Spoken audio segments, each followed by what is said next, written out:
شادی والے دن حسب توقع بہت زیادہ گہما گہمی تھی۔ میرج کے ہال روم میں انتظام کیا گیا تھا۔ بارات کے استقبال میں کوئی کسر نہیں چھوڑی گئی تھی۔ سبھی خوش دلی سے حصہ لے رہے تھے۔ زوہا کو پارلر سے ڈائریکٹ ادھر ہی لایا گیا تھا۔ بارات کے آتے ہی نکاح کا شور اٹھ کھڑا ہوا اور جو ہی نکاح کا مرحلہ بخوبی نپٹا، سفینہ لاج کے تمام مکینوں سمیت زوہا اور فرحات نے جیسے سکون کا سانس لیا۔ صحیح معنوں میں تو اب جا کر انہیں اپنے جذبوں کی تکمیل کا یقین آیا تھا۔ کچھ دیر مووی کا سلسلہ چلتا رہا۔ سبیحہ مسلسل زوہا کے ساتھ تھی۔ جب فرحات کی کزنز وغیرہ سٹیج پر آ گئیں تو وہ نامحسوس طریقے سے پیچھے ہٹتی نیچے اتر آئی۔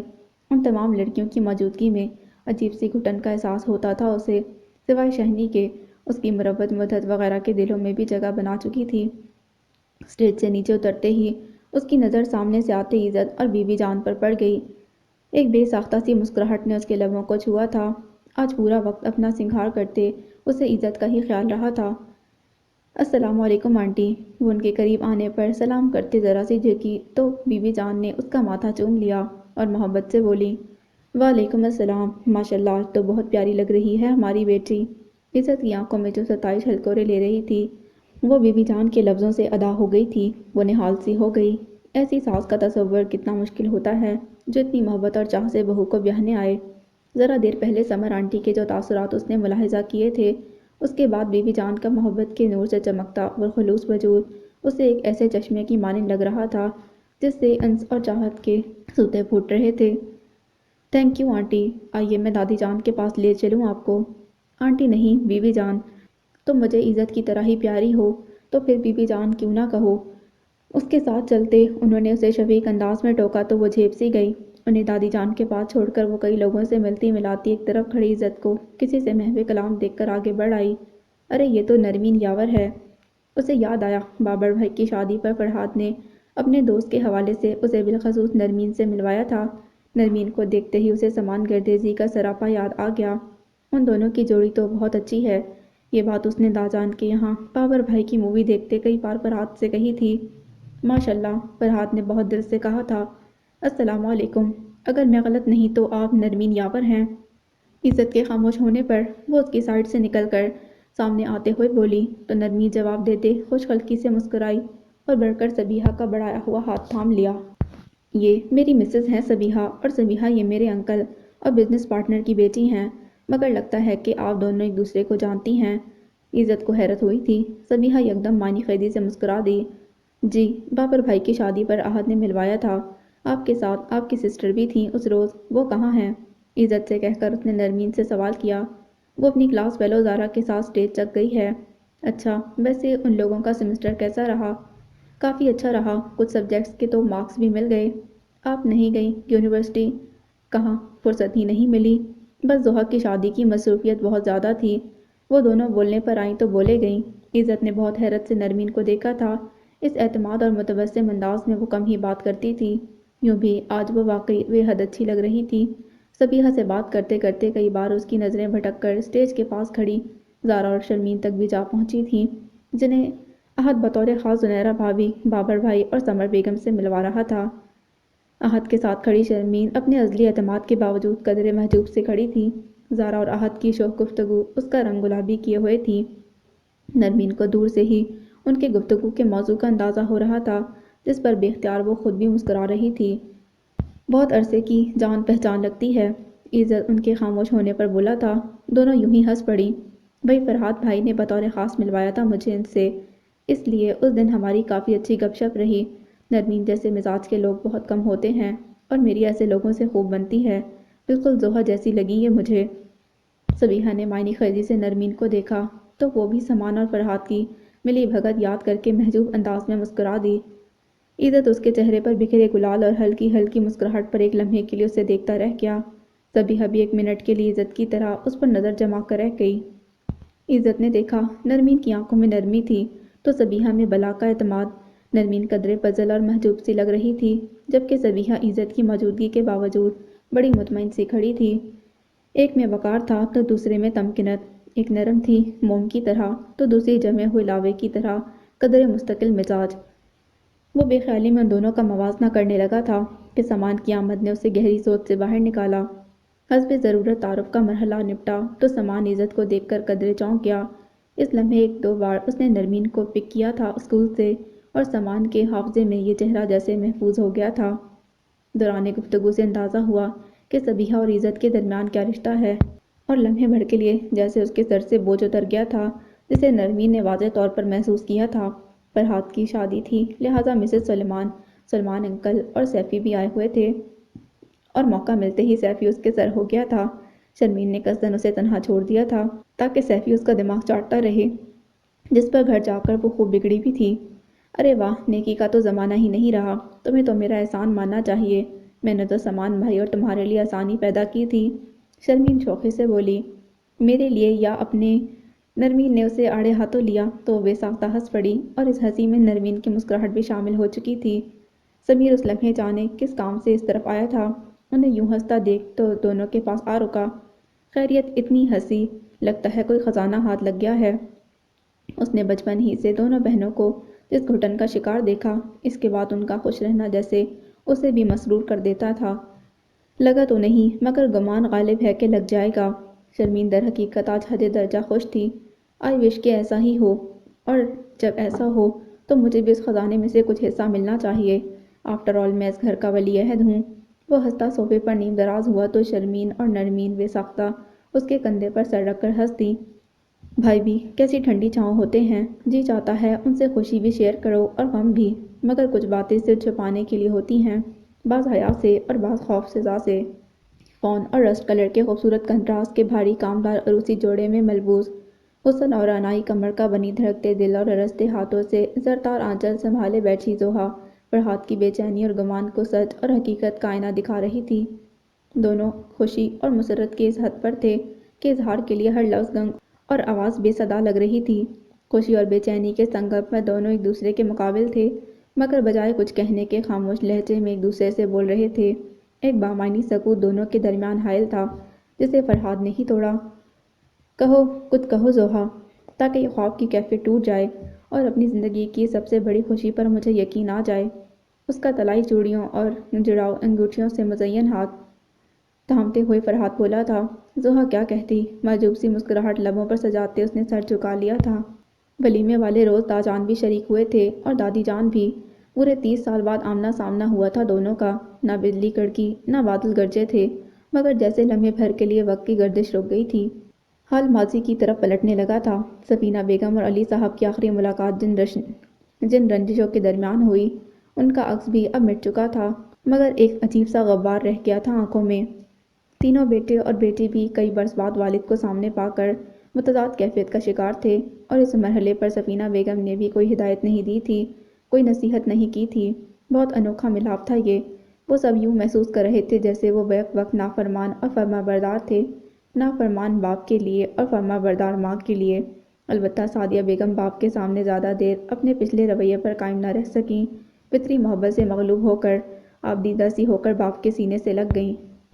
زوہا چلی گئی تو سفینہ لاڈ جیسے سونا ہو گیا تھا، خاص کر صبیحہ کے لیے۔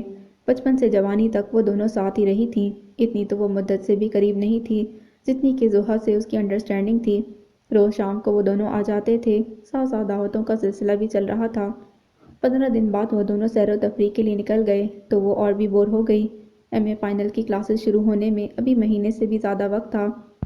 دادی جان زوہا کے ولیمے میں داجان سے مروتاً سلام دعا کرنے کے بعد سے اتنی خاموش رہنے لگی تھیں کہ کبھی کبھی وہ یوں ہی بور ہو کر ان کا سر کھاتی رہتی، مگر ان کے پاس سوائے خاموشی سے دیکھتے رہنے کے کوئی جواب نہ ہوتا تھا۔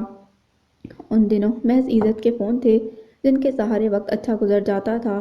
وہ حقیقتاً بور ہونے لگی تھی، لہٰذا تنگ آ کر داجان کی طرف آ گئی، جہاں کبھی کبھار عزت اور بی بی جان سے بھی ملنا ہو جاتا تھا۔ گو کہ سفینہ لاج میں بھی بی بی جان کی آمد رہتی تھی، مگر وہاں عزت نہیں آتا تھا، اور جو آ بھی جاتا تو ملاقات ہونے کی صورت نہ بنتی تھی۔ جب سے عزت ہمدانی اس کی زندگی میں آیا تھا، اسے اچھی طرح اندازہ ہو گیا تھا کہ آخر عورت کیوں اپنے شوہر کو شیئر نہیں کر سکتی۔ محبت اور استحقاق کی شدت اسے کتنا پازیٹیو بنا دیتی ہے، اسے اب پتہ چلا تھا۔ آج کل اس کا سارا وقت دادی جان کے بعد داجان کا تجزیہ کرتے گزر رہا تھا۔ کم و بیش ان کا بھی دادی جان والا حال تھا۔ ایک گہری خاموشی نے ان کا احاطہ کر رکھا تھا۔ کیا ہو گیا ہے داجان آپ کو؟ سچ اس بار آپ مجھے بہت بور کر رہے ہیں۔ ارے کیا واقعی؟ وہ چونک کر قدرے مسکرائے تھے۔ ٹی وی اسکرین پر نظر ہٹاتے ہوئے انہوں نے اسے شفقت سے دیکھا۔ اس نے ہنوز منہ پھلائے رکھا۔ پلیز اب آپ اتنا بنیے بھی نہیں۔ میں سفینہ لاڈج کی بوریت سے گھبرا کر یہاں آئی تو یہاں بھی وہی تنہائی، وہی یکسانیت ہے۔ سچ میں اکتا گئی ہوں۔ تو کس نے کہا تھا شادی سے انکار کرنے کے لیے؟ اگر تم مان گئی ہوتی تو آج زحا کی طرح کہیں گھومنے پھرنے گئی ہوتی۔ اچھا وقت گزرتا تمہارا بھی، مگر اب کیا کہا جا سکتا ہے۔ It's your choice my child. اکتاہٹ ہو چاہے بوریت بھگتنی تو پڑے گی۔ اسے حقیقتاً گلہ کرتی نظروں سے اپنی طرف دیکھتا پا کر انہوں نے قصد خوش دلی کا لبادہ اوڑھا تھا، جس سے سبیحہ کی عمیق نگاہیں فوراً اتار گئیں۔ جواباً انہیں کچھ کہنے کی وہ ان کے قدموں میں آ بیٹھی تھی۔ چند ثانیے گہری نظروں سے ان کی آنکھوں میں جھانکا تو وہ نظر چرا گئے۔ دا جان۔ اس کے لہجے میں ایسا استفسار تھا جسے محسوس کرتے ہی دا جان قدرے بے چین ہو گئے تھے، تاہم چہرے کے تاثرات اپنے قابو میں رکھنے کی بھرپور کوشش کی۔ آپ ابھی تک شاکڈ ہیں دادی جان سے مل کر؟ اس نے نظریں جھکائے جھکائے سوال کیا تو وہ مبہم سا مسکرائے اور پھر ٹھہر کر بولنے لگے۔ شوق تو میں انہیں کھو کر تھا، اب تو ایک عجیب سی کیفیت کا شکار ہوں۔ وقت کا قلم انسانوں کے چہروں پر کیسی کیسی تحریریں لکھ جاتا ہے، ایسی انجان اور انوکھی تحریریں کہ ہم جیسے تجربہ کار لوگ بھی اسے پڑھ نہیں پاتے، اور جو پڑھ لیں تو سمجھنا مشکل ہو جاتا ہے۔ ان کی آواز بے حد دھیمی اور انداز گہری سوچ میں ڈوبا ہوا لگ رہا تھا۔ ہاں شاید اس لیے کہ وقت انسان کو بدل دیتا ہے، اس نے انہی کے انداز میں کہا تھا۔ نہیں بیٹا، بلکہ انسان اپنے لیے وقت کو بدل ڈالتا ہے۔ وقت تو وہی دیتا ہے جو انسان نے بو کر اپنے لیے اگایا ہوتا ہے، چاہے اپنائیت ہو یا غیریت۔ وہ کسی غیر مرئی نکتے پر نظریں مرتکز کیے عمیق خیالات میں کھوئے ہوئے تھے۔ مگر اپنائیت کا احساس تو ہمیشہ ویسا ہی رہتا ہے دا جان، جیسا ازل سے دل میں پیدا کیا ہوتا ہے۔ کیا ہاتھ سے دل کو دل سے جدا کر ڈالتے ہیں؟ کیا کسی کی غلطی ہمارے دل سے اس کے لیے وہ محبت نکال پھینکتی ہے جس سے ہم جیتے ہیں، سانس لیتے ہیں؟ بولیے دا جان، کیا واقعی ایسا ہوتا ہے؟ اس کی بے یقینی سوالات میں ڈھل کر لبوں سے پھسلی تھی۔ جو شخص جتنا چاہتا ہے اتنا ہی حق بھی رکھتا ہے، اور جب حق رشتے کے حوالے سے اور بھی مضبوط ہو جائے تو دل میں معافی کی گنجائش بھی بہت بڑھ جاتی ہے۔ تو پھر جو ماں کو مل جاتا ہے ماں سوائے جدائی کے، اور بس یہی وہ سم قاتل ہے جس سے محبت کرنے والوں کے دل ہجر کے زہر سے نیلے پڑنے لگتے ہیں۔ میری خطا یہ ہے بیٹا کہ میں نے سفینہ علی سے ہجر مانگ لیا تھا، پھر ترک تعلق تو ہونا ہی تھا۔ وہ بہت انا پرور ہے، شدت پسند خاتون ہیں، ان سے جھوٹ اور جدائی دونوں برداشت نہ ہو سکا۔ ہلکی سی نمی ان کی آنکھوں کی سطح کو جگمگا رہی تھی۔ سبیحہ دل پر بوجھ سا محسوس کرتے اٹھائی تھی۔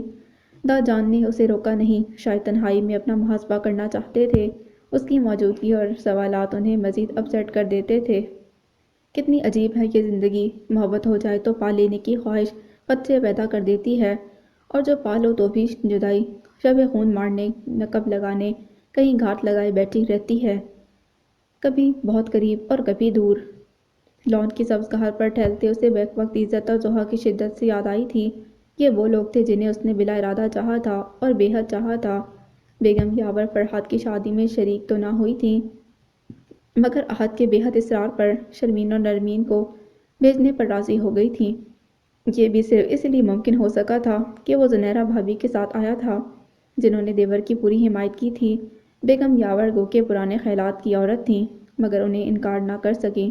حقیقت تو یہ تھی کہ انہوں نے احد کی نظروں میں چھپی بےتابی اور التفات سے اندازہ لگا لیا تھا کہ وہ شرمین کو محض کلاس فیلو کی حیثیت سے انوائٹ کرنے نہیں آیا، بلکہ اس کے جذبے سنجیدگی میں ڈھل چکے ہیں۔ زنیرہ بھی ڈھکے چھپے لفظوں میں کسی حد تک انہیں اپنے آنے کی وجہ باور کروا چکی تھی، اور ساتھ ہی احد سے متعلق ساری معلومات انہیں بہم پہنچا دی تھیں۔ دوران گفتگو انہوں نے احد کا بغور جائزہ بھی لیا تھا۔ وہ نہ صرف خوش شکل اور خوش گفتار تھا، بلکہ اس کے چہرے کی مسلسل مسکراہٹ اور خوشگوار رویے سے اندازہ ہو رہا تھا کہ وہ بہت خوش مزاج بھی ہے۔ نرمین کے لیے سامان کا پروپوزل آیا ہوا تھا، اور اب زنیرہ اور احد کی باتوں سے لگ رہا تھا جیسے وہ بھی دل سے تہیا کیے بیٹھے ہیں کہ اس گھر کی دہلیز لے لیں گے۔ ایسے میں انہیں یاور صاحب کی غیر موجودگی سخت ناگوار گزر رہی تھی۔ ساری زندگی وہ گھر سے دور اور بیگم یاور سے کھچے کھچے رہے، جس پر بیگم یاور خود کو آزاد اور پرسکون محسوس کرتی تھیں۔ ان کی میت سوائے اعصاب شکن اذیت کے کچھ اور دیتی بھی تو نہ تھی، مگر اب بچے بڑے ہو گئے تھے، لہذا ان کا یہ رویہ اب بیگم کو کھٹکنے لگا تھا۔ بیٹیوں کے لیے رشتے آنے لگے تھے اور یہ معاملہ ایسا تھا کہ تمام تر اختلافات کے باوجود انہوں نے ہی اس معاملے میں سوچ بچار کے بعد فیصلہ کرنا تھا۔ دونوں ہی لڑکے بزنس فیملی سے ہیں، اسی لیے یاور صاحب کو انکار نہیں ہوگا۔ بیگم یاور یہ سوچ کر ہی خوش ہو رہی تھیں۔ اس وقت وہ خیالات کسی تانے بانے میں الجھی ہوئی تھیں کہ اتنی دیر میں نرمین اور شرمین ایک ساتھ ان کے کمرے میں چلی آئیں، جنہیں کچھ دیر پہلے انہوں نے اپنے کمرے میں بلوایا تھا۔ جی کہیے امی جی، ہم سن رہے ہیں، نرمین نے آتے ہی بیٹھ کے کارنر پر ٹکتے بے سے پوچھ لیا۔ کیا کہوں، کچھ سمجھ نہیں آتا۔ یاور وہاں جا کر بیٹھ گئے ہیں اور سمیر اتنا چھوٹا ہے کہ اس سے میں کوئی مشورہ نہیں کر سکتی، اس لیے آج صاف صاف تم لوگوں سے ہی بات کر رہی ہوں، کیونکہ میرا خیال ہے کہ اس معاملے میں پہلے تم سے پوچھ لیا جائے، اس کے بعد میں یاور سے خود فون پر بات کر لوں گی کہ اس کے سوا کوئی چارہ نہیں۔ انہوں نے اتنی لمبی تمہید باندھی تھی، وہ دونوں ان کی گفتگو کا پس منظر سمجھ گئی تھیں، مگر اس بات پر جیسے حیرت سے دنگ تھیں کہ امی جی اور آبی کو فون کریں۔ نرمین کے لیے سامان کے والدین سوال کر چکے ہیں اور شرمین کے لیے احد کی بھابھی نے ڈھکے چھپے لفظوں میں اظہار مدعا کر دیا ہے۔ انہوں نے قدرے رک کر بات دوبارہ شروع کی اور ایک لمحے کے لیے ان دونوں کی طرف دیکھا تو ان دونوں کی آنکھوں سے جھلکتی خوشی کی رمق انہیں نظر آ گئی تھی۔ ایک مبہم سی مسکراہٹ ان کے لبوں کو چھو گئی۔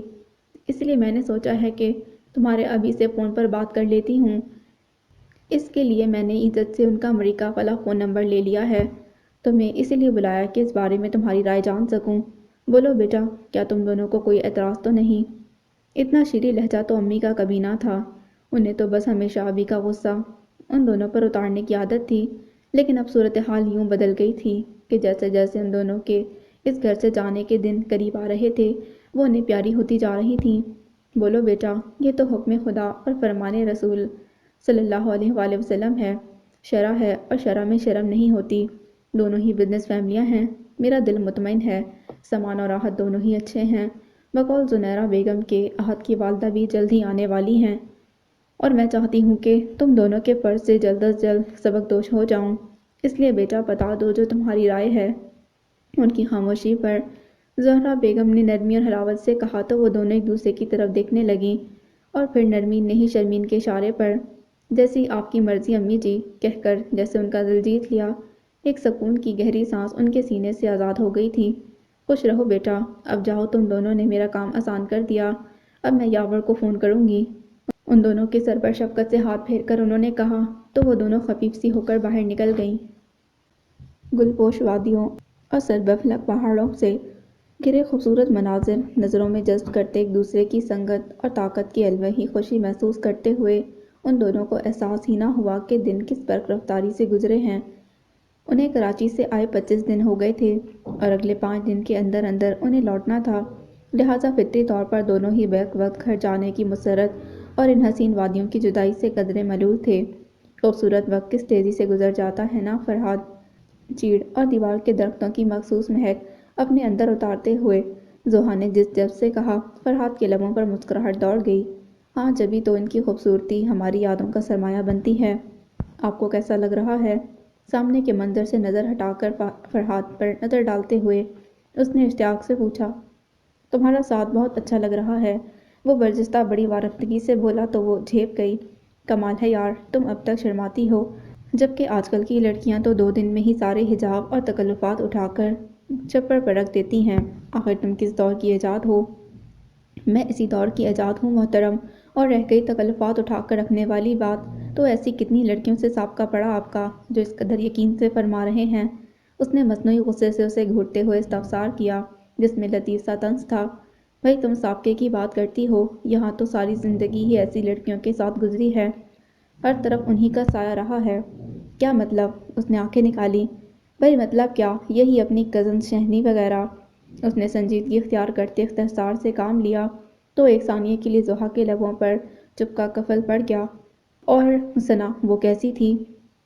جھکی نظروں سے پوچھتے ہوئے اس کا لہجہ بظاہر سرسری تھا، مگر فرہاد نے محسوس کیا کہ وہ اس نام سے اس شخصیت سے کچھ خائف ہے، پریشان ہے اور خود کو ثنا کے سامنے کمزور محسوس کرتی ہے۔ تم کیوں جاننا چاہتی ہو اس بارے میں؟ اس کا ہاتھ مضبوطی سے تھامتے اس نے سنجیدگی سے پوچھا تو وہ نروس سی نظر آنے لگی۔ اگر آپ اس موضوع پر بات نہیں کرنا چاہتے تو اٹس اوکے، میں تو بس یوں ہی۔ شانے اچکاتے وہ کچھ متذبذب سی لگی۔ فرہاد کے دل پر ایک چوٹ سی لگی۔ وہ اب بھی اس کے دل کی بات چھپا رہی تھی وہ اب بھی اسے دل کی بات چھپا رہی تھی نہیں زحا، یوں ہی نہیں، یکدم اس نے انگلی اٹھا کر اسے تنبیہاً ٹوک دیا۔ صاف بات کرو، کہو تمہارے دل میں کیا خدشے ہیں، کون سے اندیشے ہیں جنہوں نے تمہیں اس قدر ہراساں کر رکھا ہے، حتیٰ کہ میرے ساتھ یہاں پر آنے کے بعد بھی کبھی کبھی تم یکدم سراسیمہ ہو جاتی ہو، جیسے اس وقت ثنا کا تذکرہ تمہیں خائف کر گیا ہے۔ وہ پوچھ رہا تھا، سوال کر رہا تھا، اور زحا کے دل میں جیسے طوفان مچل گیا۔ تصدیدہ نظروں سے اسے دیکھا اور دھیرے سے اپنا ہاتھ چھڑا کر وہ اٹھ کھڑی ہوئی۔ نظریں اب بھی سامنے استادہ پہاڑ کی چوٹیوں پر تھیں۔ فرحات بھی اٹھ کر اس کے پہلو میں آ کھڑا ہوا۔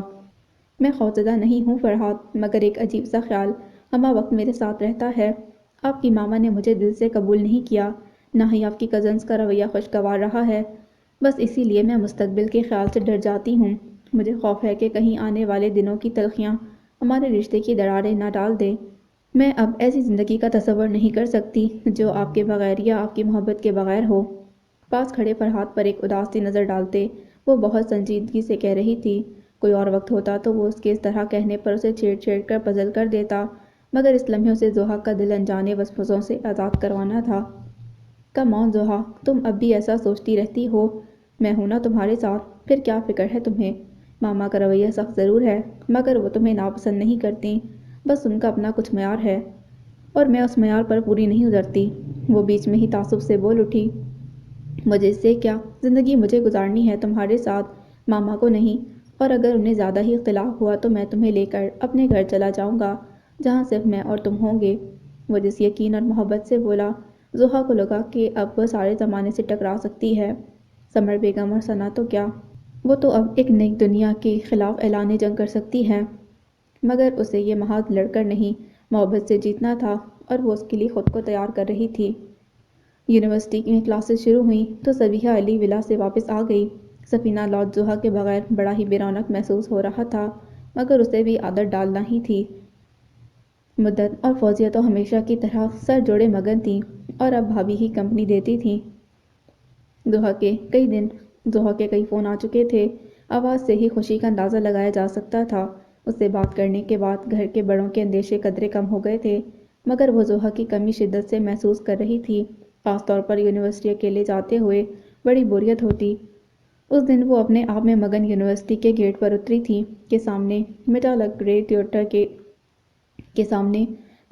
ٹویوٹا سے ٹیک لگائے کھڑی عزت کو دیکھ کر رک گئی۔ اس نے بھی اسے دیکھ لیا تھا۔ جب ہی کی رنگ گھمانے کا مشغلہ ترک کر کے وہ اپنی مخصوص سنجیدہ مسکراہٹ سمیت اس طرف بڑھ آیا۔ ارے آپ یہاں اتنی صبح، خیریت تو ہے؟ جی بالکل خیریت ہے، ویسے سلام دعا کرنے کی عادت نہیں ہے موصوفہ، مسکرا کر جواب دیتے وہ قصداً شوخی سے بولا تو وہ ہنس پڑی۔ اوہ ہاں، میں تو بھول ہی گئی تھی کہ اپنے سے بڑوں کو سلام کرنا چاہیے، اور آپ تو ویسے بھی مجھ سے کافی بڑے ہیں، ظاہر ہے بڑے آدمی جو ہوئے۔ وہ پھر دلکشی سے مسکرایا۔ خیر اب ایسے بھی نہیں، یوں بھی میں عمر کی بات کر رہی تھی۔ اس نے جان بوجھ کر ایسی شکل بنائی کہ عزت کو ہنسی آنے لگی۔ ہاں تو بتائیے نا محترمہ کہ کیا عمر ہے آپ کی، یہی تو میں پوچھنا چاہ رہا تھا۔ آپ یہ پوچھنے کے لیے اتنی صبح یہاں تشریف لائے ہیں؟ اس نے معصومیت سے آنکھیں پٹپٹائیں۔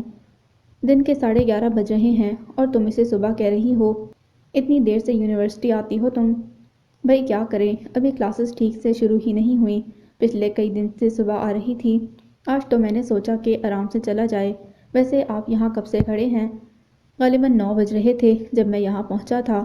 اس کے سوال پر عزت نے وقت بتایا تو وہ متحیر رہ گئی۔ اوہ خدایا، آپ 2.5 گھنٹے سے کھڑے ہیں، حد ہے۔ عزت بلیو می، اگر میں آپ کی جگہ ہوتی تو 2.5 منٹ بعد ہی فرار ہو جاتی، مگر آپ اینی وے یہ بتائیے کہ آپ یہاں آئے کس لیے ہیں؟ ملٹی نیشنل کمپنی کے ساتھ وہ ڈیل فائنل ہو گئی ہے جو میرے لیے بہت اہم تھی، جس کے بارے میں نے تم کو بتایا تھا۔ ماشاءاللہ، کانگریٹس عزت، تھینکس، دل چاہا اسے تمہارے ساتھ سیلیبریٹ کروں، میرے ساتھ چلو، آج میں تمہارے ساتھ ڈرائیو پر جانا چاہتا ہوں، چل سکتی ہو؟ وہ محبت سے پوچھ رہا تھا۔ وہ پریشان سی ہو گئی، یہاں کئی لوگوں نے اسے دیکھ لیا تھا، اب اگر وہ چلی جاتی تو کتنی باتیں بن سکتی تھیں، مگر دوسری طرف عزت تھا، پھر گھر پر بھی اس نے بتایا نہیں تھا، وہ الجھن میں پڑ گئی۔ مگر میں تو گھر پر کسی کو، اس کی فکر تم نہ کرو، میں رخسانہ آنٹی اور دادی جان سے پوچھ چکا ہوں، اگر تسلی کرنا چاہو تو یہ لو۔ موبائل اس کی طرف بڑھاتے ہوئے عزت نے اسے بڑی مطمئن نظروں سے دیکھا تو وہ اس کی آنکھوں میں سچائی کی مشعلیں جلتی محسوس کر کے شانے جھٹکتے مسکرا دی۔ یہ تمہارے لیے۔ خوبصورت پیکنگ میں ملفوف گفٹ اس کی طرف بڑھایا۔ تھینکس، مگر یہ کیوں؟ اتنی بڑی کامیابی ملی ہے، مسز کو گفٹ دینا تو بنتا ہی ہے۔ گہری نظر اس پر ڈال کر شوخی سے کہا تو وہ نہ چاہتے ہوئے بھی جھیپ گئی۔ خوشی اور مسرت کے حسین احساس سے لبریز دونوں فرنٹ ڈور کھول کر بیٹھ گئے۔ عزت اس کمپنی میں خوش تھا اور مسرور تو وہ بھی تھی، مگر اسے رہ رہ کر دادی جان کا خیال آ رہا تھا۔ انہیں اس طرح منگنی اور نکاح کے بعد لڑکے لڑکی کا ساتھ گھومنا پھرنا پسند نہیں تھا، مگر پھر بھی وہ عزت کو انکار نہیں کر سکی تھی۔ زویا کی شادی نے ان کے خیالات میں خاصا تغیر پیدا کیا تھا۔ انہیں احساس تھا کہ آج کل جو ٹرینڈ چل رہے ہیں ان کے مطابق خود کو بدلنا ازحد ضروری ہے، خصوصاً ان لڑکیوں کے لیے جنہیں دوسرے گھر جانا تھا۔ گاڑی سٹارٹ کرتے ہوئے اس نے عزت کے کہنے پر گفٹ پیک کھولا۔ وائٹ گولڈ کی انتہائی نازک انگوٹھی تھی جس میں ایک نفیسہ ڈائمنڈ جڑا ہوا تھا۔ اوہ اٹس بیوٹیفل، وہ بے اختیار کہہ اٹھی تھی۔ تم سے زیادہ تو نہیں؟ دوسری طرف برجستگی کی انتہا تھی۔ دوبارہ باوجود کوشش کے جھیپ گئی، جس پر عزت کا بلند کہکا اسے اور کنفیوز کرنے لگا۔ بیٹا دوبارہ ٹرائی کرو، ممکن ہے اب عزت آفس آ گیا ہو۔ زنیرہ بیگم کوئی تیسری بار سمیر سے نمبر ڈائل کروا چکی تھیں۔ اوف وہ امی جی، کہا ہے نا آپ سے کہ وہ اتنی جلدی آفس آنے والے نہیں۔ آبی کی غیر موجودگی میں تو اور بھی مواقع ملتے ہیں لوگوں کو عیش اور سستی کرنے کے لیے۔ عزت سے اسے خواہ کی چڑ تھی، شاید اسی لیے کہ آبی نے ہمیشہ بیٹے سے زیادہ اس پر اعتماد کیا۔ خیر عزت ایسا نہیں، وہ بہت محنتی اور آنیسٹ شخص ہے، یوں بھی اس بزنس میں اس کا شیئر ہے۔ تمہارے آبی جس طرح مہینوں پاکستان سے غائب رہتے ہیں، اگر وہ ذرا بھی بے ایمان یا کرپٹ ہوتا تو کب کا آدھے سے زیادہ کاروبار اس کے ہاتھ میں چلا گیا ہوتا۔ وہ فوراً اس کی طرف داڑھی کرتے ہوئے بولی، کیونکہ سالوں سے اس کی محنت شاقہ اور ایمانداری کا نتیجہ دیکھ رہی تھی۔ بزنس کس تیزی سے پھلا پھولا تھا انہیں نظر آ رہا تھا۔ بعض لوگ ٹھنڈا کر کے کھانے کے عادی ہوتے ہیں امی جی، یہ اس دنیا کا ٹرینڈ ہے، اور آپ جیسے معصوم لوگ اس چھپے ہوئے کرپشن کو نہیں سمجھ سکتے۔ سمیر کو زہر اگلنے کا موقع مل گیا، جس کو ناگواری سے نظر انداز کرتے ہوئے بیگم یاور نے خود ری ڈائل کیا۔ جواب اب بھی وہی تھا کہ عزت سیٹ پر موجود نہیں۔ خدا خیر کرے، کہیں عزت کی طبیعت خراب نہ ہو۔ انہیں مان خیال آیا تو آفس سے نمبر لے کر اس کے گھر فون کیا۔ بیگم ہمدانی نے ہی ریسیو کیا تھا۔ ان سے اصل صورتحال معلوم ہوئی تو وہ مسکرا دیں۔ اچھا کوئی بات نہیں، میں شام کو اسے کانٹیکٹ کر لوں گی، بچوں کی خوشی ہے، اسے خوش ہونے دیں۔ بیگم ہمدانی نے انہیں اس کا موبائل نمبر دینا چاہا تو وہ سہولت سے انکار کر گئیں۔ اب ایسا بھی ارجنٹ کام نہیں تھا۔ دیکھ رہے ہیں آپ، آج مہینے سے اوپر ہو گیا ہے فرحاد، اور آپ کی بہو بیگم پلٹنے کا نام نہیں لے رہی۔ آپ سے کچھ کانٹیکٹ کیا اس نے یا نہیں؟ کافی کا کپ ہونٹوں سے لگاتے سمر بیگم کے تیور انتہائی غضبناکی کا تاثر دے رہے تھے۔ احتشام صاحب نے پیپر سے نظر اٹھاتے ہوئے قدرے حیرت سے انہیں دیکھا۔ صبح ہی صبح ان کا بغیر کسی وجہ کے اس طرح غصہ ہونا انہیں حیران کر گیا تھا۔ کانٹیکٹ تو اس نے کیا تھا لاسٹ ویک اور کہہ دیا تھا کہ کچھ دن لگیں گے، مگر یہ آپ کو کیا پریشانی ہے؟ کون سا انہوں نے آ کر یہاں رکی ہوئی ذمہ داریاں اٹھانی ہیں؟ کون سے کام رکے ہوئے ہیں ان کی وجہ سے جو آپ انیزی محسوس کر رہی ہیں؟ ان کا تیکھا لہجہ سمر بیگم کو آتش گیر بھالے کی طرح لگا۔ میں کیوں نہ انیزی محسوس کروں؟ آخر کو وہ میرا بیٹا ہے، اتنے دنوں سے گیا ہے، فکر تو ہوگی مجھے، وہ بدمزگی سے بولی تھی۔ احتشام صاحب کے لبوں پر خفیف سی طنزیہ مسکراہٹ رینگ گئی۔ گلاسز اتار کر میز کی چکنی سطح پر رکھتے ہوئے قدرے استہزائیہ انداز میں اپنی نصف بہتر کی طرف دیکھا، جن کے ساتھ زندگی کا ایک حصہ گزارنے کے بعد اب تو ان کی رگ رگ سے واقفیت ہو گئی تھی۔ کوائٹ اسٹرینج سمر، تمہیں ماں والے اسٹیریوٹائپ فکر میں مبتلا دیکھ کر خاصا حیران ہوا ہوں میں۔ بائی دا وے صرف بیٹے کی فکر ہے، بہو کی نہیں۔ یہ آپ مجھ پر ہر وقت طنز کیوں کرتے رہتے ہیں؟ کیوں یہ جتاتے رہتے ہیں کہ میرا رویہ غلط ہے؟ سمر بیگم کے غصے اور اشتعال کو اس طرف کا راستہ نظر آ گیا تھا۔ در حقیقت تو انہیں زوہا پر طیش آ رہا تھا، جو جاتے ہی ان کی واضح ہدایت کو سنتی تو رہی تھی، مگر اس پر عمل اس نے نہیں کیا تھا، اور اس کا ثبوت تھا کہ 15 دن کا کہہ کر انہیں مہینہ بھر ہونے کو آیا تھا، لوٹے نہیں تھے۔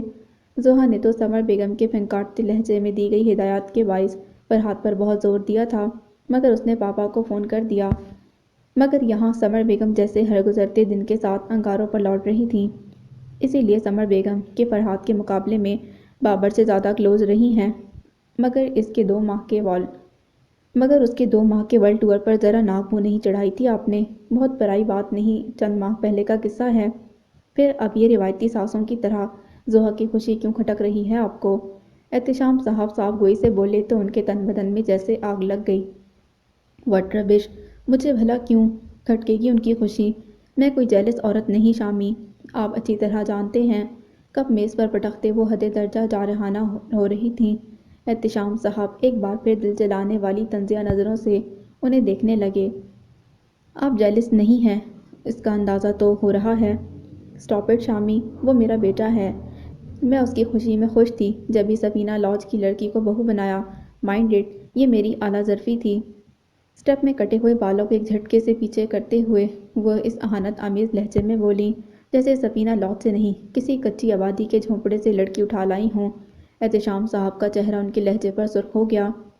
تم نے پھر وہی فضول باتیں کرنی شروع کر دی ہیں سمر، جو میری برداشت سے باہر ہیں۔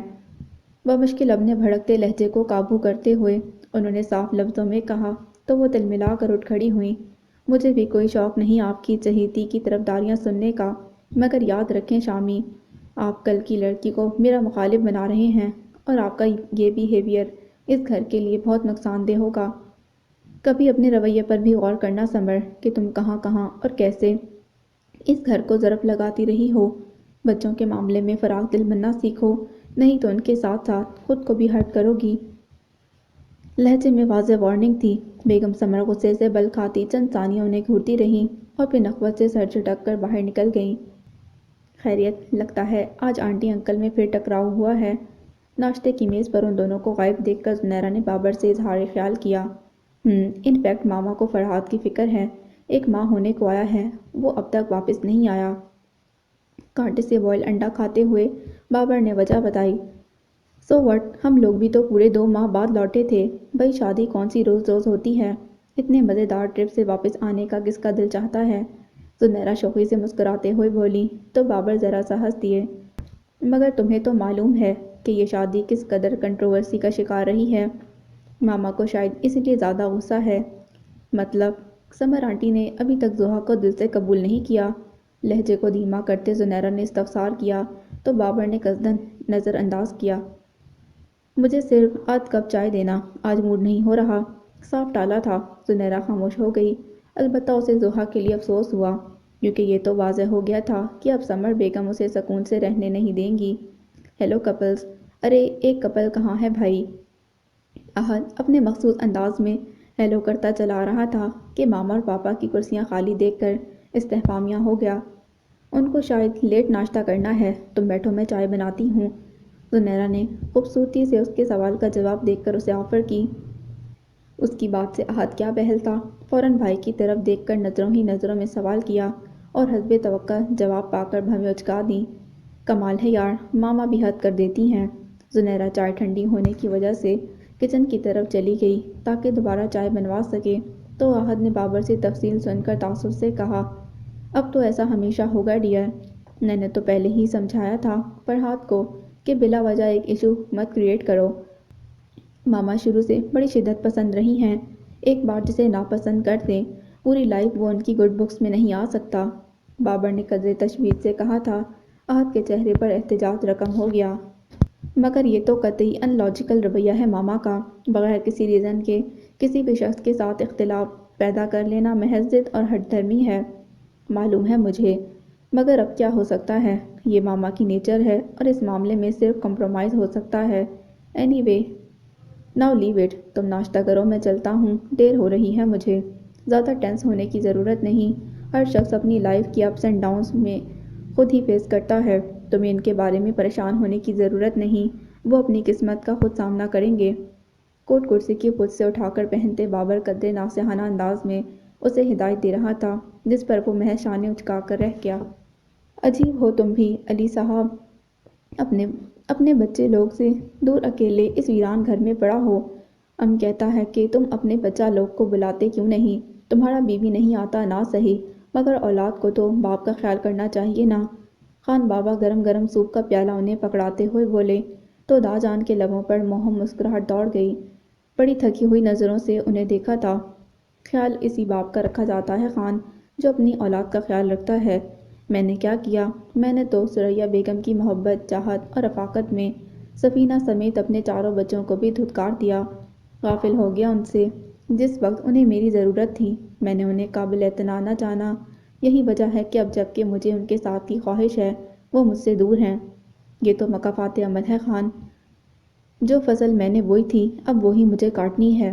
بڑے ملول انداز اور دکھ سے لرزتی آواز میں انہوں نے خود احتسابی کی، جس پر ایک لمحے کے لیے تو خان بابا بھی توقف کر گئے۔ چلو یہ تو تمہارا بات ٹھیک ہے، مگر شامی بیٹا تو تمہاری محبتیں سمیٹ کر جوان ہوا، اسے کون سا ماضی روکتا ہے؟ خان بابا اپنے برسوں پرانے مالک کی گرتی ہوئی صحت، تنہائی اور پچھتاوے پر بہت کڑھتے تھے، اسی لیے زبان سے یہ باتیں نکل جاتیں۔ یوں بھی جب سے ثریا بیگم کا انتقال ہوا تھا خان بابا اور داجان کافی نزدیک آ گئے تھے۔ دونوں کا درد مشترک تھا، دونوں ہی تنہائی کے مارے تھے۔ اسے کوئی ماضی نہیں بلکہ اس کا حال روکتا ہے خان، بلکہ میں نے خود اسے منع کر رکھا ہے۔ تمہیں سمر دلہن کی عادت کا تو معلوم ہی ہے۔ نقاہت بھری نحیف سی آواز میں وہ اپنی اولاد کی حمایت کر رہے تھے۔ خان بابا کے سامنے وہ اپنے کسی بیٹے کے متعلق کچھ نہیں سن سکتے تھے۔ ہاں ہائے، کیسا قسمت ہے تمہارا علی صاحب، اتنی اولادیں، ان کی بھی اولادیں، بیوی، بہویں، مگر تم تنہا، تم اکیلا۔ خان بابا نے گہری سانس بھرتے انہیں تعصب سے دیکھتے ہوئے سوچا تو داجان ان کے چہرے سے ان کی سوچ کو پڑھ گئے۔ نہیں خان، مجھ پر ترس مت کھاؤ، مجھے میری نظر میں اتنا ذلیل مت کرو۔ وہی مخصوص استہزائیہ مجروح مسکراہٹ ان کے لبوں سے بکھرنے لگی تو خان بابا نظر چرا کر اٹھ کھڑے ہوئے۔ ام صبیحہ بچی کو فون لگاتا ہے، بلائے گا اسے۔ فرحات تو کراچی میں نہیں ہے، پر صبیحہ آ جائے گا۔ نہیں خان، اس کی مطلق ضرورت نہیں، میں شام تک ٹھیک ہو جاؤں گا۔ صبیحہ کو ڈسٹرب مت کرنا، ابھی چند دن پہلے ہی تو وہ گھر گئی ہے، پھر اب اس کی کلاسز بھی شروع ہو گئی ہیں، میں خود اسے فون کر لوں گا۔ داجان نے انہیں فوراً روک دیا تو وہ خفگی کا تاثر دیتے باہر نکل گئے اور وہ ان کو بلا کر منانے کا سوچتے ہی رہ گئے۔ خان بابا سے انہیں کس قدر دسراہٹ اور پستی کا احساس ہوتا تھا بس وہی جانتے تھے۔ جب سے صحت گرنے لگی تھی ان کی گھر سے باہر کی کمپنی بھی چھٹتی جا رہی تھی، تاہم اب بھی ان کا حلقہ احباب خاصا وسیع تھا، مگر روز روز کون کسے یاد کرتا ہے۔ فرحات کی غیر موجودگی کے باعث سامان کو آفس میں زیادہ وقت دینا پڑ رہا تھا، جس کے باعث نرمین اور اس کا اسکول میں سامنا قدرے کم ہونے لگا تھا۔ سامان کی عدم دستیابی کی وجہ سے ایک متبادل ٹیچر کا بھی انتظام کر دیا گیا تھا، البتہ جب سامان اپنی سیٹ پر آتا تو وہ اپنی روٹین ورک مکمل کر دیتا تھا۔ اس روز بھی وہ پورے ایک ہفتے بعد اسکول آ سکا تھا۔ نرمین کی طرف اس کے جھکاؤ کو سب نے دھیرے دھیرے محسوس کرنا شروع کر دیا تھا، لہٰذا کسی نہ کسی طرح یہ بات بھی اوپن سیکرٹ کی طرح سب کے علم میں آ گئی تھی۔ سلیمان صاحب اور ان کی بیگم نے بیٹے کے کہنے پر اسے بہو بنانے کا فیصلہ کر لیا ہے، لہٰذا سب کے ہی رویے میں واضح تبدیلی آ گئی تھی۔ سب کی نظریں شوخی اور انہیں دیکھتی رہی تھیں۔ سامان کب آیا، کب اس نے نرمین کو مخاطب کیا اور کیوں کیا، یہ تمام سوال ایسے تھے کہ ان کے جواب کی متلاشی آنکھیں ہمہ وقت نرمین کو اپنا محاصرہ کیے محسوس ہوئیں۔ آج ایک ہفتہ سکون سے گزرنے کے بعد وہ پھر آ گیا تھا۔ وہ اب بھی اسے دیکھ کر ہمیشہ کی طرح پزل ہو جاتی تھی، مگر اس وقت اسے نئی ٹیچر مونا کے ساتھ اس سے پچھلے ہفتے کا تمام لائے عمل ڈسکس کرنا تھا۔ تینوں سٹاف روم میں موجود تھے۔ اوکے مس مونا، میں سمجھ گیا، ایسا کریں آپ تھیوری کرا لیں، نیومیریکل اور پریکٹیکل میں دیکھ لوں گا۔ لائے عمل پر نظر دوڑاتے ہوئے اس نے رجسٹر بند کر کے کہا تو مونا نے سر ہلا دیا اور نرمین کے ساتھ اٹھ کھڑی ہوئی۔ دونوں کو اپنی اپنی کلاسز میں جانا تھا۔ ہم چلیں سر؟ مونا نے ہی پوچھا۔ آپ چلیے، اور مس نرمین آپ میرے آفس میں آئیے۔ وہ اسے سنجیدگی سے دیکھتا حکم سناتا باہر نکلا تو اسٹاف روم میں ہر طرف جیسے معنی خیز نظروں نے اس کا گھیراؤ کر لیا۔ وہ بری طرح پزل ہوتی باہر نکل آئی۔ جب سے سامان کے والدین ان کے گھر آئے تھے اس کی سوچ ایک واضح تبدیلی لے آئی تھی، وہ اور خوش آئند خیالات رکھنے لگی تھی۔ مثبت سوچ اور اچھے خواب اب اس کے ذہن میں آنکھوں میں سجے رہتے تھے۔ خود کو قدر نارمل کرتی ہوئی وہ ہلکی سی نوک کے ساتھ کمرے میں داخل ہوئی تھی۔ آپ نے بلایا تھا؟ سر کہنا اس نے اب چھوڑ دیا تھا، اور یہ سلیمان انکل اور سامان کی مشترکہ ہدایت تھی، لہٰذا محض آپ کہہ کر کام چلایا جاتا۔ سامان نے نظر اٹھا کر اس کی طرف دیکھا اور مسکرا کر پین ہولڈر میں پین اٹکا دیا۔ آئیے نرمین، بیٹھیے، مجھے جلدی ہے، ذرا میری کلاس ہے۔ اسے ریلیکس انداز میں کرسی کی بیک سے سر ٹکاتا دیکھ کر جلدی سے کہا مبادا زیادہ وقت نہ لے لے۔ آئی نو، اور آج پریکٹیکل ڈے ہے، میں نے مصطفیٰ کو ارینج کر دیا ہے، پلیز ہیو اے سیٹ۔ ساری راہیں مسدود کرتے اسے سامنے بیٹھنے پر مجبور کرتے ہوئے اس کے لبوں پر بڑی دلکش مسکراہٹ تھی۔ بائی دا وے، آپ مجھ سے اتنا کتراتی کیوں ہیں نرمین؟ اب تو میرا خیال ہے کہ آپ کو گریزاں انداز اور پریشان نظریں تر کر دینی چاہیے۔ وہ خاصے فریش موڈ میں تھا۔ نرمین محض ایک نظر اسے دیکھ کر سامنے لگی قائد اعظم کی پورٹریٹ کو دیکھنے لگی۔ ایسی بات نہیں ہے، میں بھلا کیوں پریشان ہوں گی؟ یہی تو کہہ رہا ہوں۔ اینی وے، بلایا آپ کو اس لیے تھا کہ اس وقت میں بڑا خوش ہوں اور اپنی خوشی میں سب سے پہلے آپ کے ساتھ شیئر کرنا چاہتا ہوں۔ اب پلیز یہ مت پوچھیے گا کہ کیوں۔ اس کے فوراً ٹوکتی نظروں سے دیکھنے پر وہ تیزی سے بولا تو وہ بے اختیار مسکرا دی۔ تھینکس نرمین، کم از کم آپ کو مسکراتا تو دیکھا۔ ویسے آپ ہنستی ہوئی بھی اتنی ہی دلکش لگتی ہیں جتنی کہ سنجیدہ۔ اس کا ستائش اور توصیف سے بھرپور انداز اس قدر متانت اور تہذیب سے بھرا تھا کہ وہ باوجود چاہنے کے برا نہ منا سکی۔ میں سوالیہ نظر اس پر ڈال کر کچھ یاد دلایا۔ ہاں، تو میں بتا رہا تھا کہ آج میں نے اپنا نیا آفس کھول لیا ہے اور اب میرے بزنس کا باقاعدہ آغاز ہو چکا ہے۔ اور کیا آپ یقین کریں گی نرمین، پاپا سے الگ اپنا بزنس اسٹیبلش کرتے ہوئے میرے ذہن میں صرف ایک ہی بات تھی کہ اگر ایسا ہو گیا تو میں آپ کے فادر کے سامنے ایک اچھی اور مستحکم پوزیشن کے ساتھ جا سکوں گا۔ اور آج چونکہ ایسا ہو گیا ہے تو دل چاہا اسے آپ سے شیئر کروں۔ کہیے کیسا لگا؟ آپ کو بھی کچھ خوشی ہوئی یا؟ مسکرا کر خوش دلی سے کہتا وہ بڑے مسرور انداز میں شوخی سے اسے دیکھتا میز پر کونیاں ٹکاتے ہوئے جھکا تو وہ چہرے پر جھلک آنے والی خوشی چھپا نہ سکی۔ کامیابیوں پر تو خوش ہی ہوا جاتا ہے۔ اس نے احتیاط سے جملہ ادا کیا تو سامان ہنس پڑا۔ ویل سیڈ، ویسے آپ خاصی احتیاط پسند ہیں اور مجھے آپ کا یہ انداز اچھا لگتا ہے۔ اینی وے، ممکن ہے میں اس سلسلے میں کوئی سیلیبریشن کروں۔ آپ تیار رہیے گا، آپ کو آنا ہوگا۔ خوشگواریت سے کہتا وہ اٹھ کھڑا ہوا اور وہ اسے ایک اور مخمصے میں ڈال گیا۔ جی کیا مطلب؟ وہ بھی اٹھ کھڑی ہوئی۔ لو اب جانیں کیا کہنے والے ہیں حضرت۔ کم آن، ڈونٹ بی اسکیئرڈ، آپ کو اکیلے نہیں بلا رہا۔ آنٹی سمیر اور شرمین سب مدعو ہوں گے اور چیف گیسٹ ہوں گے آپ کے فادر۔ بائی دا وے، کب آ رہے ہیں؟ ٹائی کی ناٹ سیٹ کرتے ہوئے اس کی نظریں آف کلر کے اسٹائلش سوٹ میں ملبوس نرمین پر ٹکی تھیں۔ آنے ہی والے ہیں اب تو۔ تھینکس گاڈ معاملہ یہاں تک تو پہنچا۔ نرمین کے بتانے پر بظاہر اس نے آہستگی سے کہا مگر آواز اتنی اونچی تھی کہ اس تک بخوبی پہنچی اور اس کے چہرے پر اس کا عکس بھی جھلکنے لگا تھا جس پر سامان کی آنکھوں میں دیپ جل اٹھے۔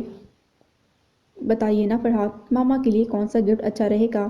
اختتامی شاپنگ کرتے اس نے جب زنیرہ بھابھی اور راحت کے لیے چند چیزیں لیں تو فرحات سے پوچھا۔ ماما کے لیے؟ اس نے بھویں اچکائیں۔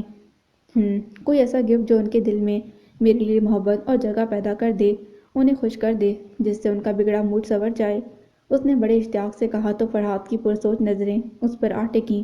کچھ سوچ کر بولا، آئی سی، تو پھر ان کے لیے میرا خیال ہے ایک عدد پوتا ہی ٹھیک رہے گا، بلکہ پوتی زیادہ بہتر ہے۔ ماما کو ہمیشہ سے بیٹی کی خواہش رہی ہے۔ انتہائی سنجیدگی سے کہتا وہ اسے بری طرح بلش کر گیا تھا۔ وہ مشکل اس کی طرف دیکھا تو اس کی آنکھوں میں حد درجہ شوخی تھی۔ اف، کتنا بولتے ہیں آپ، مگر بالکل صحیح بولتا ہوں میں۔ اس کا ہاتھ تھامتے وہ کچھ اس انداز میں بولا کہ وہ ہنس پڑی۔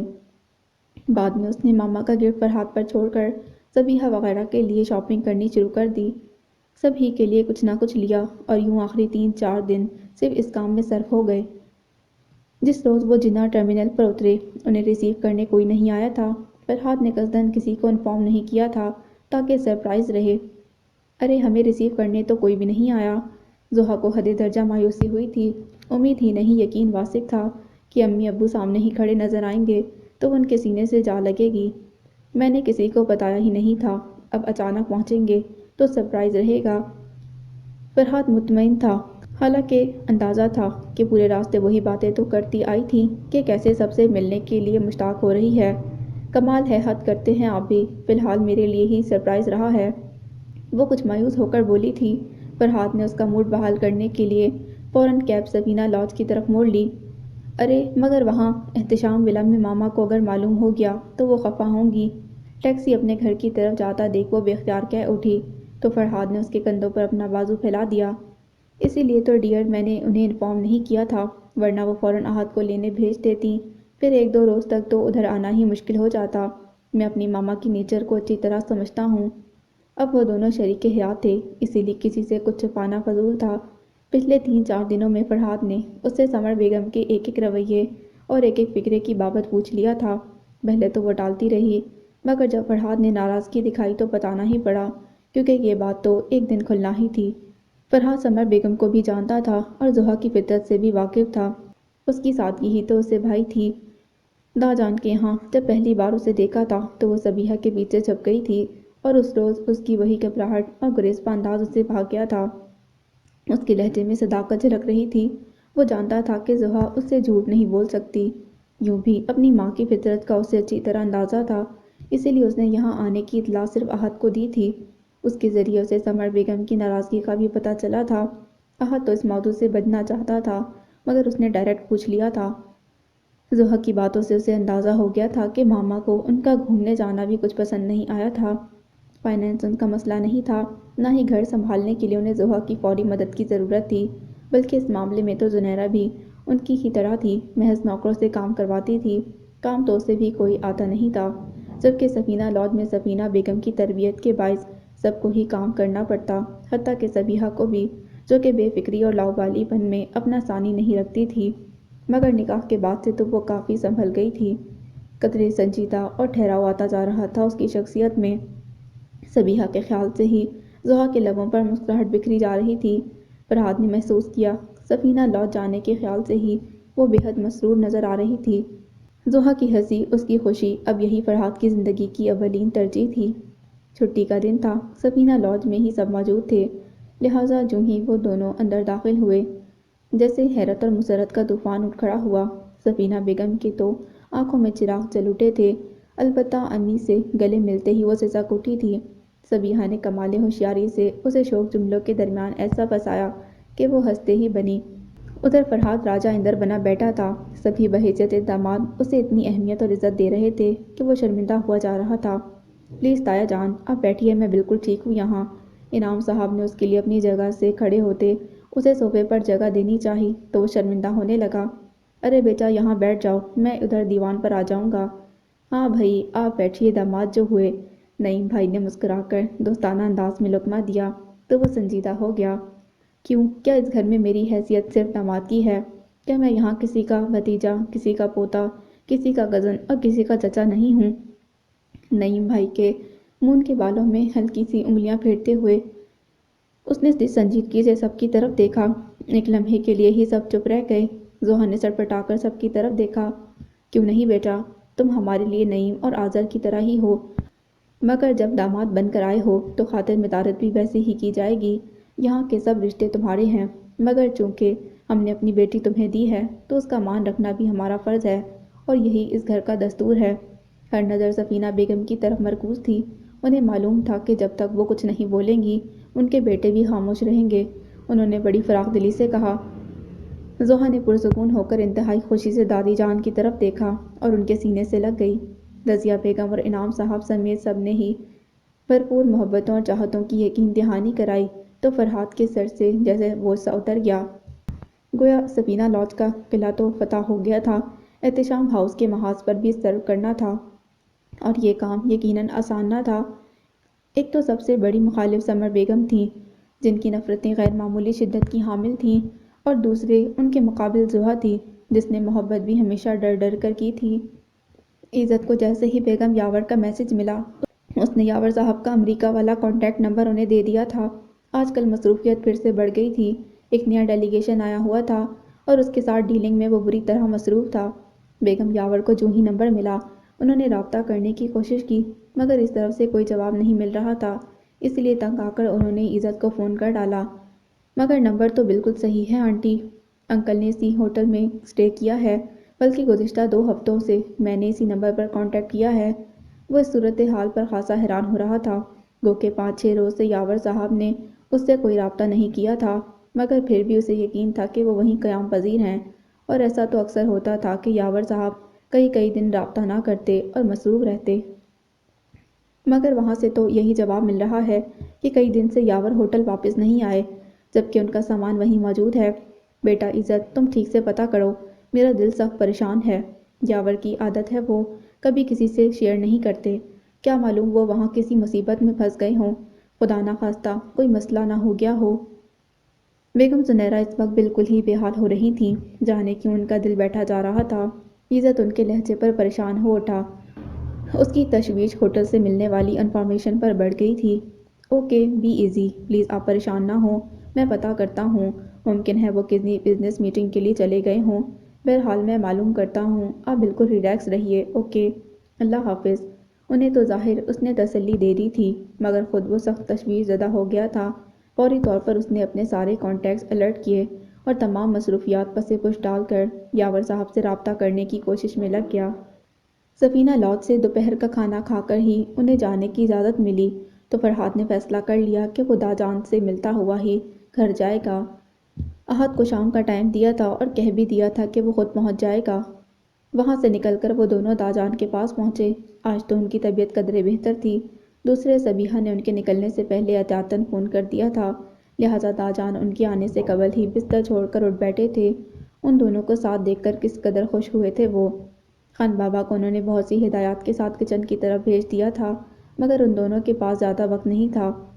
پلیز داجان، آپ قطعی تکلف نہ کریں، یہ میرا اپنا گھر ہے۔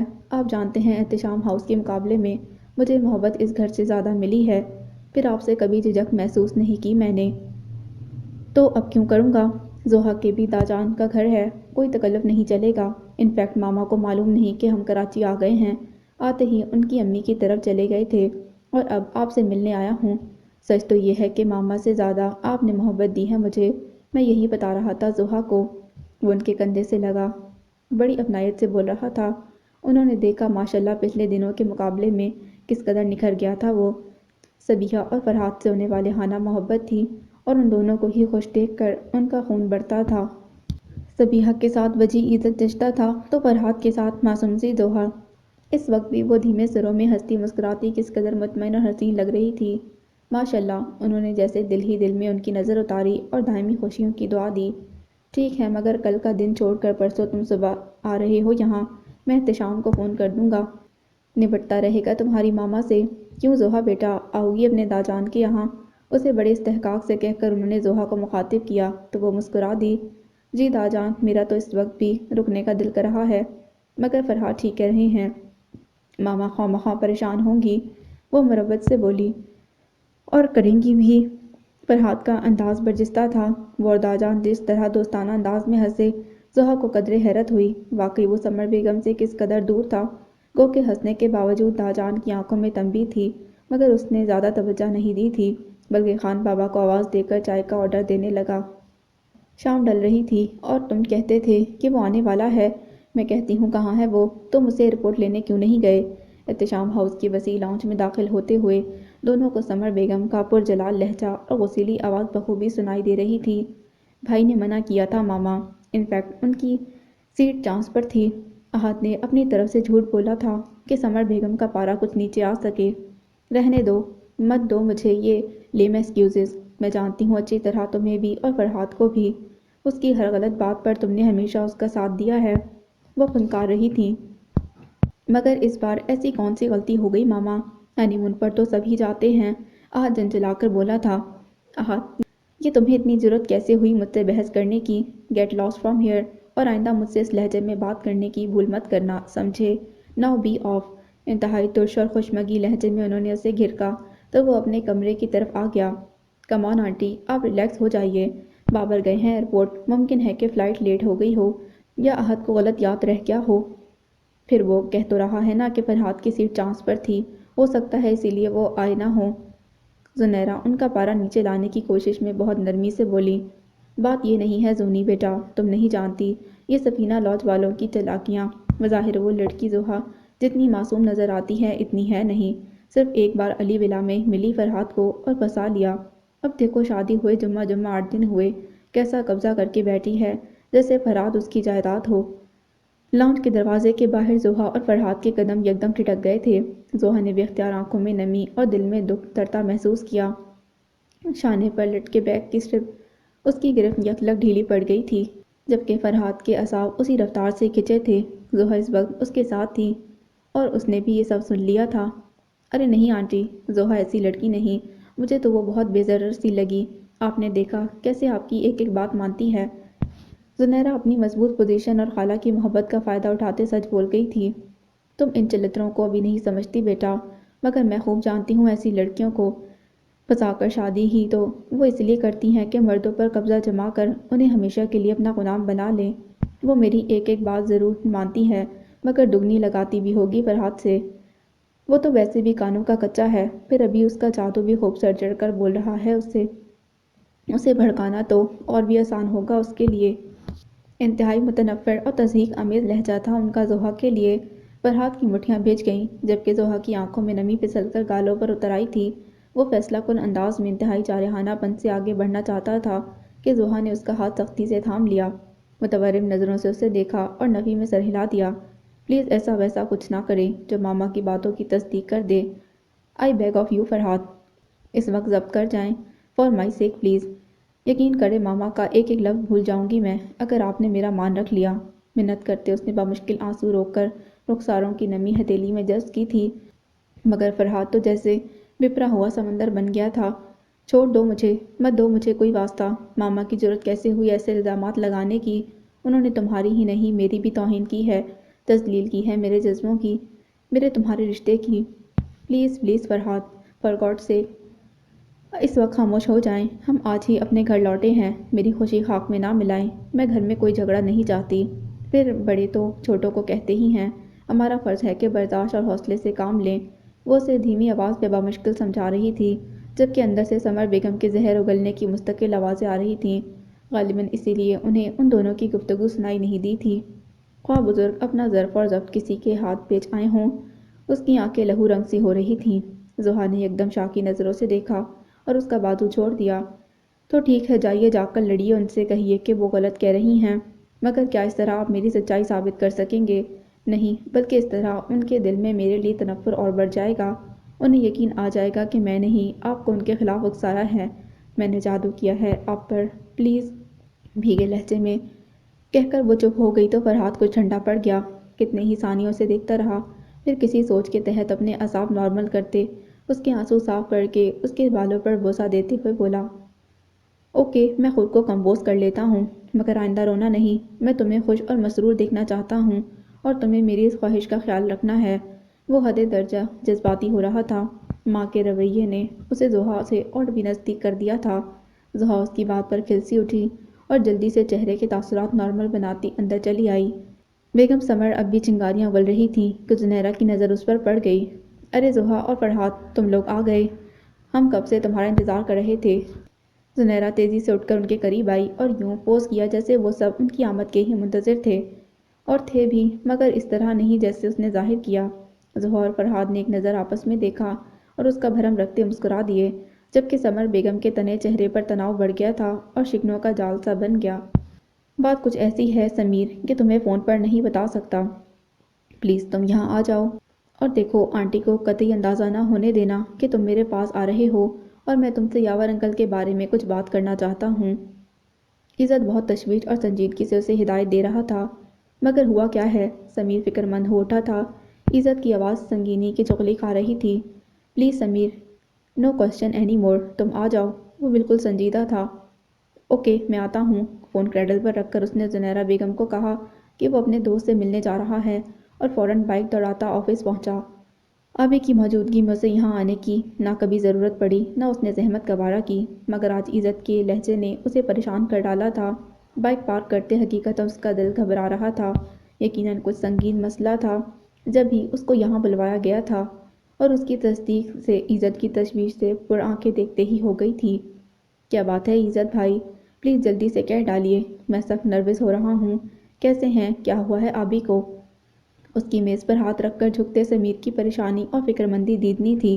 عزت نے گہری سانس بھر کر سر ہلایا اور اسے بیٹھنے کا اشارہ کرتے ہوئے بولا، صاف بات یہ ہے سمیر کہ انکل کو برین میں بلڈ کنجیشن ڈائگنوز ہوا ہے اور ان کا اگلے ہفتے آپریشن ہے، جس میں صرف 20% کامیابی کے چانسز ہیں۔ لہٰذا پرسوں ہم سب امریکہ جا رہے ہیں۔ مجھے تم چاروں کے پاسپورٹ چاہیے، ٹکٹ اور ویزے کا انتظام کرنا ہے۔ وٹ، کیا واقعی ایسا ہو گیا ہے؟ سمیر کی گھبراہٹ تو یکدم تشویش میں ڈھل گئی تھی۔ عزت نے اس کے قریب آ کر اس کے شانے تسلی دینے کے سے انداز میں تھپتھپائے، سب ٹھیک ہو جائے گا، بی بریو۔ مگر یہ سب ہوا کیسے؟ ابھی ایک صحت مند آدمی ہیں، آج تک انہیں کبھی نزلے بخار تک کی شکایت نہیں ہوئی۔ وہ اس طرح کولیپس نہیں کر سکتے۔ I can't believe it.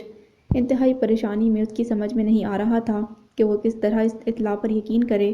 اس نے نفی میں سر ہلاتے بہت یقین سے کہا، مجھے تمہارے رد عمل کا اندازہ ہے۔ مجھے بھی ایسے ہی شوق لگا تھا۔ انکل کراچی سے جانے سے پہلے بالکل پرفیکٹ تھے۔ عزت نے اس سے اتفاق کیا تھا۔ پھر وہ سوالیہ انداز میں مخاطب ہوا، مگر اسلام آباد میں ان کا ایکسیڈنٹ ہو گیا تھا۔ عزت نے مطلع کیا، لیکن ہمیں تو انہوں نے انفارم نہیں کیا۔ سمیر حیران تھا۔ ہاں، انہوں نے اسے زیادہ اہمیت نہیں دی تھی۔ ایکسیڈنٹ میں بظاہر کوئی فزیکل انجری نہیں ہوئی تھی، مگر انہیں نہیں معلوم تھا کہ سر میں اندرونی چوٹ لگی ہے۔ کسی وین سے بلڈ لیک ہونا شروع ہو گیا تھا۔ امریکہ جانے سے پہلے اسلام آباد میں بھی انہیں چلنے میں دشواری ہونے لگی تھی۔ عزت بہت ٹھہرے انداز میں اسے بتا رہا تھا۔ انہوں نے جب بھی توجہ نہیں دی، محض فزیوتھراپی کراتے رہے۔ مجھے بھی انہوں نے بتایا تھا، مگر سرسری میں نے سمجھا مسکولر پرابلم ہے، اور شاید ان کے فزیشین نے بھی ایسا ہی سمجھا ہوگا، لیکن بات اتنی معمولی بھی نہیں۔ حتیٰ کہ امریکہ میں ان کا لوئر پورشن پیرالائز ہونا شروع ہو گیا، جس کی وجہ سے انہیں ہاسپٹل شفٹ ہونا پڑا۔ یہاں اس لیے اطلاع نہیں کرائی کہ وہ ہمیشہ کی طرح اب بھی مطمئن تھے کہ سب ٹھیک ہو جائے گا، مگر بات کافی سیریس ہو گئی ہے۔ اب تو زبان اور شولڈر پر بھی بہت اثر پڑا ہے۔ عزت خود پریشان اور ارزدہ نظر آ رہا تھا، مگر سمیر کو دلاسا دینے کی پوری کوشش کر رہا تھا۔ جبھی اس کے شانے پر دباؤ ڈالتے ہوئے اس کی طرف جھکا، تمہیں بہت ہمت سے کام لینا ہے سمیر، آنٹی اور اپنی سسٹر کا مورال ہائی رکھنا ہے۔ تم جانتے ہو نا کہ ہمارے معاشرے میں مرد ایسی ذمہ داریاں کس طرح سنبھالتا ہے۔